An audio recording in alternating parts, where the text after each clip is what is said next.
We are Hammerfest Day 3 and I'm joined with Avatar. How are you doing? Doing good, how are you? Yeah, not bad at all. Good trip up here? Yep, played Nottingham yesterday. Excellent. It was a sweet one. And it's good to be here. And people, you know, this thing about Britain being cloud and rain, but it's this weather that we have outside is actually the only thing I ever seen in this country. Excellent. You've been very lucky. Yeah, so I heard. You've been very lucky indeed. So you're due to go on just after midnight tonight. Mm-hmm. Looking forward to that one? Looking forward to it a lot. This is actually our first festival performance in England, or Britain, or in Wales actually. So yeah. Britain ever. So that's really cool. You picked a real good one as well. So yeah, feels good. It's a good vibe.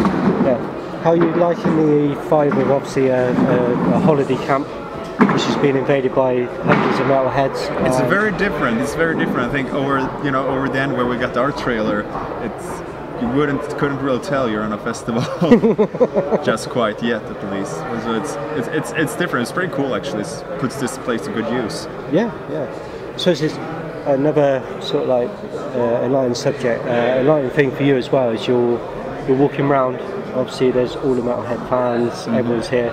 So you're walking with sort of like mixing with everyone else. Sometimes at festivals and stuff like that, you're kept away. You're on a different sort of side to what this is a more social setting in that sense. That's true. Excellent. Well, let's have a chat about Avatar. How long have you guys been together? Well, we basically grew up learning how to play together. So that's since our mid-teens. Now we have reached our mid to late 20s. So it's around a little more than 10 years. Oh. We've been doing albums since I was 18 years old or something when I first came out, and right now we're up to date. Our fifth is coming out on May 16th in Europe. I'm not very good with dates, but May 16th is our next one is coming out, Hail the Apocalypse. Awesome. Hail the Apocalypse, quite a hard-hitting sort of title as well. Oh yeah. Where did that sort of like come from? Well, it's the whole album is, as metal sometimes tends to be, it's a study in darkness, and this is a more psychological nature. And what we're taking a look at some dark stuff that goes on within you and around you. Yeah. And there are so many always these signs or ideas or theories about how the world will come to an end, or how we will destroy each other, the economy is collapsing, or the global warming, or all these things. And how we, in the end, in a way, can't help but embracing it. Yeah. And try to look at survival and adaptation. It's very, I don't know, it's a way of handling a shitstorm, basically. And does the new album cover, does that sort of like bring across the whole feeling of the album as well? According to me, it does. It's actually I'm steering a ship through a massive storm, and that is, I don't know, I feel like that emphasizes this album quite a lot. It's very epic, huge, merciless, and it is like this. Yeah, it's this emotional storm, if you will, that goes through it. So I feel we're really happy there. Excellent. Have you used the same artist as well for all your album covers? No, this was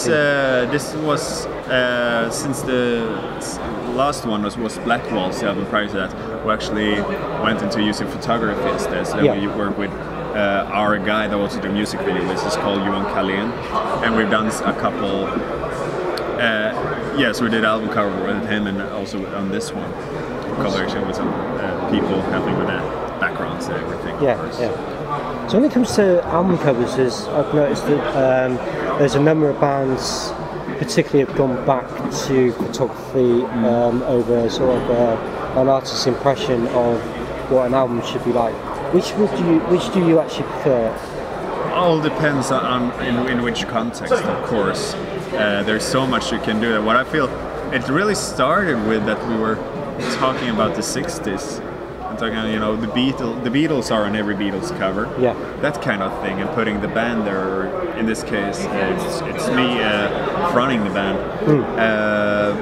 But still, it made sense to us, and especially because we have had painted covers since, we worked with my cousin actually since the first demo till the third album. Yeah. And with the changes that started to happen in what we were doing, on all these different levels. It just to us made sense to change, Yeah. you know. But then I'm still, or I still haven't let go of that childhood dream to have Andreas Marschall, I think it's German, right? Yeah. Yeah, to have him do one album cover for me was at some point in my life, since he done some of my favorite, you know, both death and power metal covers. You know? Yeah. So, The ultimate goal.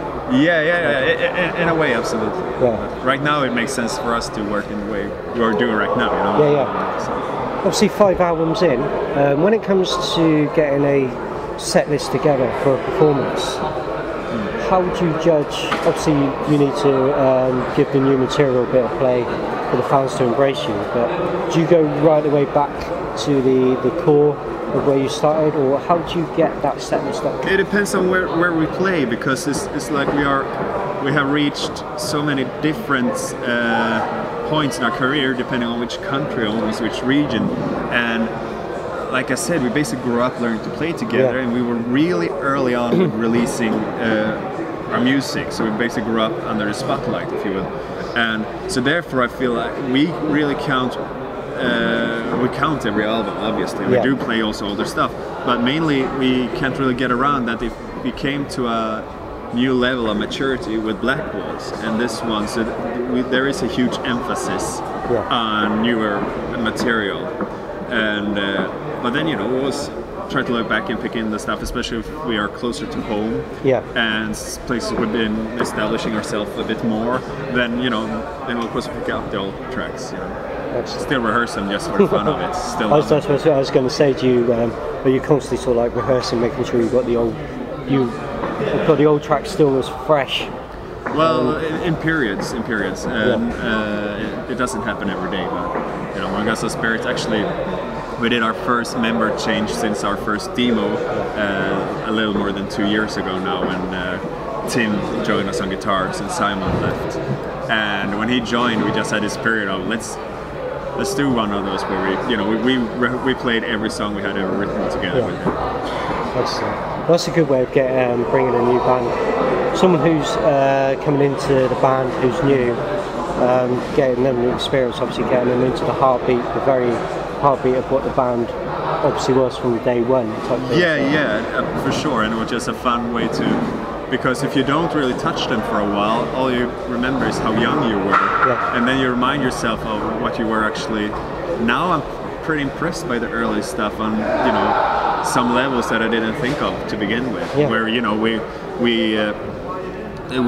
were between the ages of I guess 17 and 19 years old when we recorded the first one in 2 weeks, including mixing and mastering and all that, and when you hear what kind of music we were playing at the time and our age and everything, and I'm really impressed, you know, by the craftsmanship that was already there. And then I still think there are some really, really cool songs in that. Excellent. So when you're not writing material or rehearsing or in the studio, what do you do to relax when you're away from the drink. It's different. I don't know. I don't think we're very good at relaxing, though. We are a very hard-working group, and it's really hard for us to let thoughts of the band go. You know? So you know. But I don't know. I own an Xbox. It's something. And I do try to hit the gym. It's something. But it's lots and lots. It's about the band. So obviously, it's 5 albums. Your 5th album is due to be released, so you're 5 albums in. What advice can you give to a young up-and-coming band who are just about to go into a studio to produce their first album? Well, practice, and also try to, without forcing it, but still be conscious of it, trying to really figure out what you actually want to do. Because that is, I can recognize ourselves in the early years, and I can see also in other bands there where the talent is there, but really it's unfocused, usually early on, because you can see in the way, the way they dress, the way they move, the way they communicate, and what kind of songs they play, and in everything that, you know, there's so much potential there, but you have to focus it, you know. If you build a car, you can't build a Volvo, Lamborghini, Rolls-Royce to try to, you know, something for the Queen of England and for the family of 5 to fit a dog in when going camping. And you know, we have to, you know, in a way, focus on what you want to achieve and make things to the point and make it really work as one full piece of art. That's excellent. Really, and that's really a huge challenge, but I think it's important to remember. You can't just, I don't know, go into there and rip off a mix of other bands, steal a riff here and there, and then think you're going somewhere. You have to really think about what you want to achieve. Obviously, try to be the originality as well as making yourself to be separated from like the crowd. Give yourself sort of like a because and that also to me is very important. Like, well, I'm a huge Judas Priest fan, but what I want to achieve is not to sound like Judas Priest. I want to achieve something which is as powerful as Judas Priest, and as powerful. I want to be where they were late 70s, early 80s, when it was in the now. You know, I love lots of retro stuff as well. You know, people, current, you know, bands my age putting out, you know, really retro sounding and retro looking stuff. But I still want to achieve. I want to do something that is on a level where in 20 years people will look at us and do us retro, you know? I want to do something that's really about 2014 and still be very, very true to what, you know, the core of heavy metal should be. Excellent. That was really cool.